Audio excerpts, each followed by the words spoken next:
Anak saya pulang dari rumah ibunya dengan sepatu mahal baru dan video game yang tidak pernah mampu saya beli. Kegembiraannya tentang hadiah ayah tiri perlahan memudar ketika melihat apartemen sederhana saya. Saya menonton perbandingan terjadi secara real time. Dia bertanya mengapa kami tidak bisa liburan seperti keluarga ibunya. Saya membuat alasan tentang kerja, tapi kebenarannya saya memilih antara bahan makanan dan listrik bulan ini. Kebohongan saya terasa pahit. Di konferensi orang tua guru, saya duduk sendirian sementara mantan istri datang dengan suami baru sukses. Mereka mendiskusikan tutor privat dan camp musim panas sementara saya menghitung cara membeli perlengkapan sekolah. Saya merasa tak terlihat. Anak saya menunjukkan truk baru ayah tirinya dengan semua fitur. Dia sangat bersemangat, tapi semua yang saya rasakan kegagalan. Bagaimana saya bisa bersaing dengan seseorang yang bisa membeli kasih sayang dengan mudah?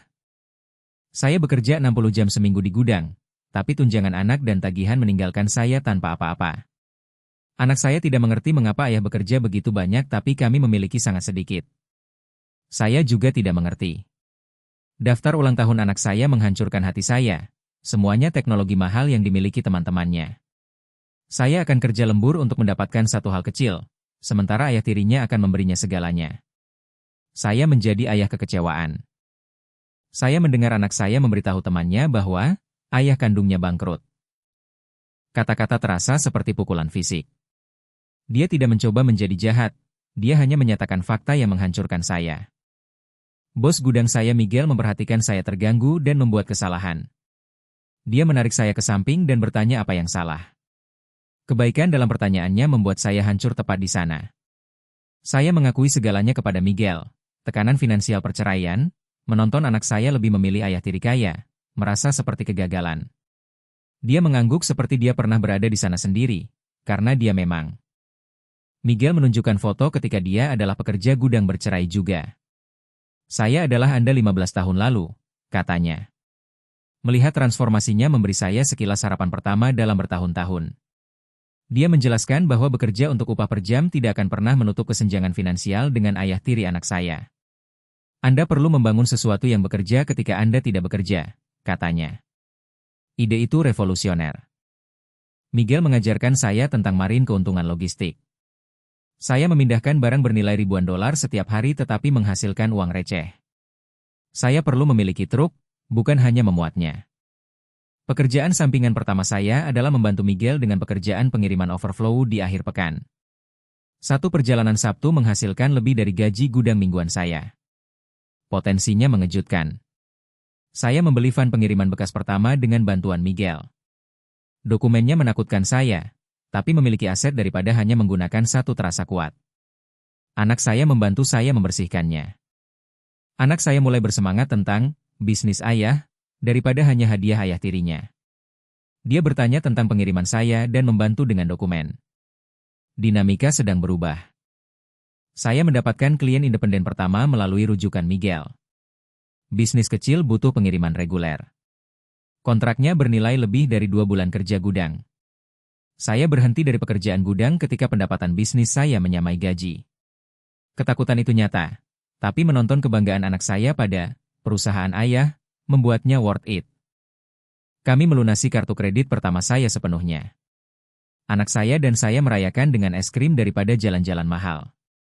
Sukacita sederhana terasa lebih nyata daripada hadiah mewah apapun. Bisnis saya tumbuh menjadi 3 van dalam 1 tahun. Saya mempekerjakan 2 ayah tunggal lain dari gudang.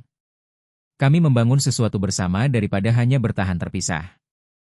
Anak saya memilih menghabiskan waktu ekstra dengan saya selama liburan musim panas.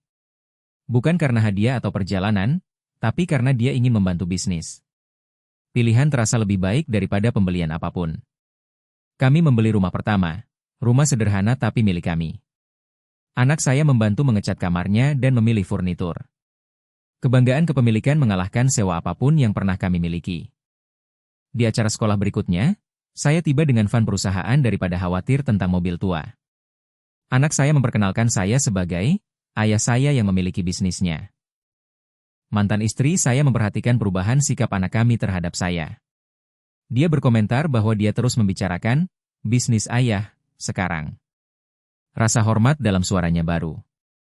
Kami melunasi semua hutang. Setiap kartu kredit, setiap pinjaman dari perceraian.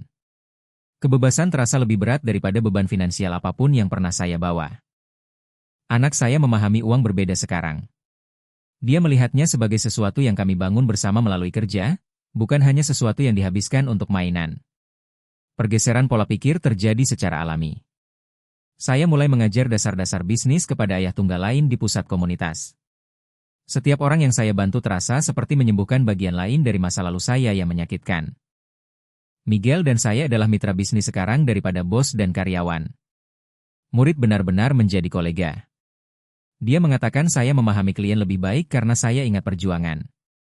Kami mengambil liburan nyata pertama, perjalanan darat ke gunung. Tidak ada resor mewah, hanya berkemah dan mendaki.